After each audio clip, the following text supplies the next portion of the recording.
Papá, abuelos, bisabuelos, tatarabuelos, gracias por su fuerza masculina.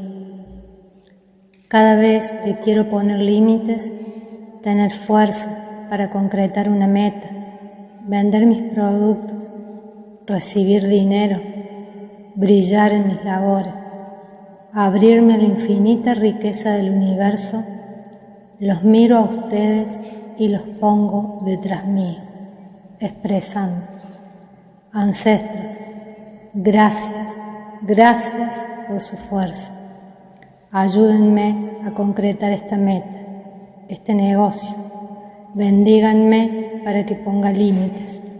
Ancestros masculinos, donde yo brillo, ustedes brillan. Gracias.